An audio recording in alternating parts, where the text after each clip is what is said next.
Hello and welcome to Non-Stop Wrestling Chat. My name is Barry and this is your Impact Wrestling review.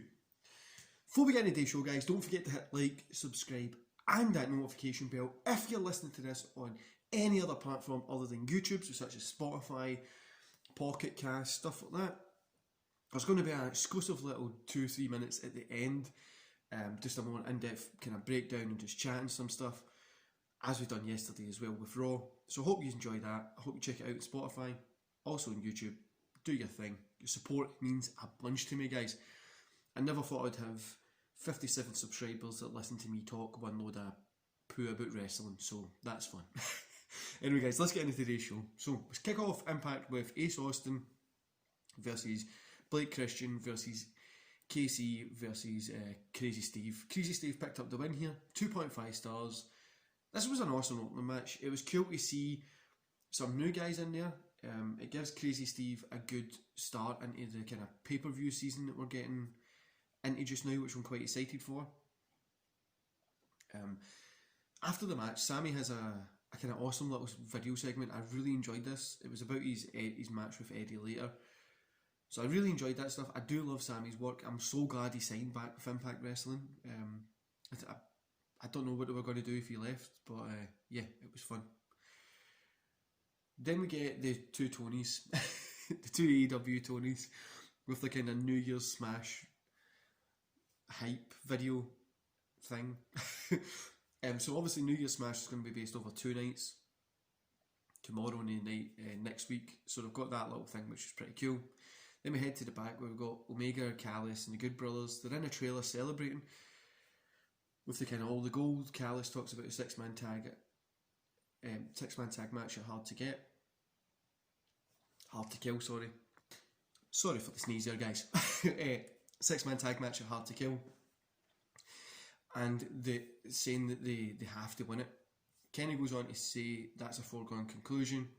He says Swan and the Guns have no history or chemistry, unlike him and the Good Brothers. It was a pretty cool segment. I did kind of like it. And I'm really excited for this match at Hard to Kill. Then we get Cousin Jake and Rhino versus Cody Deaner and Joe Doring. Cody Deaner picked up the win here. 2 stars, guys, all round. It was a solid match. It felt a little bit repetitive in places, but yeah, it was a good match. Like I said, I only gave it 2 because it felt a little bit repetitive, but it could have been better. Then there was a bunch of segments that just... They progress stories and they set up new things and stuff like that, but it was just so long. It was as if they had to put all these segments... Like, I mean, there was 6 or 7 segments at this point. Well, it felt like it. Had to put all these segments into this one part just so that they would be able to kind of progress the stories, and so it didn't mess up the end of the show, which was pure annoying. But yeah. Then we get the Knockouts Tag Team Championship semi-finals. Jordana Grace and Chaz versus Havoc and Neva. Havoc and Neva pick up the win here. 2.5 stars, solid match. Some bad spots here and there, but overall it was a fun, solid match. Swan and the Guns are cutting a promo on the Good Brothers and Kenny Omega.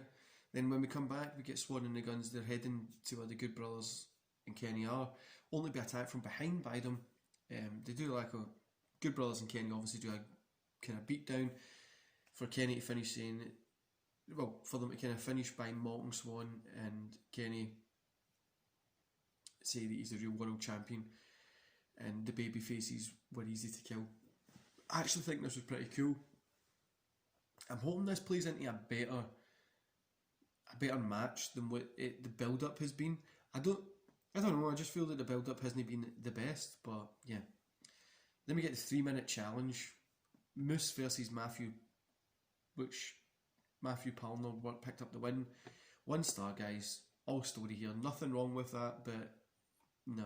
It's no something. I don't really like the 3-minute stuff. I know when WWE done like the Kurt Angle Jobber challenge and stuff like that, I didn't like that stuff. Then we got Sami Callihan versus Eddie Edwards. This was a double DQ. It was like just over a minute you got a double DQ. It was pretty much just leading into the segment, so the match was just part of the segment. The segment was actually pretty cool, given the match, I'm not going to rate it because obviously it wasn't really a match. But it was pretty cool. It led into a little hardcore kind of segment, which was fun. I know a lot of people don't like hardcore wrestling, but for me it's always got a special place in my heart. But they've done a lot with barbed wire, and I'm like, are they maybe going to bring back like what TNA done with Sabu and Abyss with a barbed wire match? Are they going to bring back something like that? I think it would be pretty cool, especially in 2021. We've not really seen a barbed wire match in a main promotion in a long time. Overall, guys, 2 stars I'm giving this. Nothing special. Tonight's Impact, like I said, it wasn't great, but it wasn't the worst either. It was an average Impact, as you can tell from the heading. It was okay. The in-ring work was fun. A kind of fun, hardcore main event segment. This is what I mean with Impact as well, guys. Like, I'm excited to see how Kenny wrestling an Impact ring and all that kind of stuff, but with the TNA and stuff like that, anytime that they got big eyes on them, so like a lot of people in the wrestling community are watching Impact just now because of the Kenny Omega stuff, and they're kind of teaming up with AEW, but sometimes it always feels like they just miss something. Like when they get those eyes on them, it just feels like they take a misstep or they mess it up. The stage fright for so many people watching them or something. I don't know. It just felt kind of like I'm missing something. I don't know what. Anyway, I just hope they don't mess it up for 2021. There's a lot coming up. Mind you, they've got Genesis this weekend, so they might have been saving a lot more for that. Then the weekend after, they've got Hard to Kill. Maybe they've just overbooked themselves because they've got their TVs, 2 kind of a large events, pay-per-view events. So maybe they've just overbooked themselves, but I don't know. The middle part with all the segments was so annoying, but yeah. Anyway, guys, I hope go check out Impact, support them as much as possible. Let me know what you think in the comments below. Did you enjoy Impact Wrestling last night? What did you think about it? What do you think about the Kenny Omega stuff? I don't know. I'm starting to get a little bit bored of it. I'm happy to see it play out. I'm more than happy to wait for it to play out, but just now I'm getting a little bit bored of it. Anyway, guys, I hope you enjoy the rest of your day. This is the end of the YouTube video. If you're on Spotify, don't forget that there's going to be a little extra bit after this as well. So enjoy the rest of your day, and I'll see you here tomorrow for AEW versus NXT. I don't know if I'm going to be splitting them up because it's kind of like main shows, but we'll see. See you later, guys.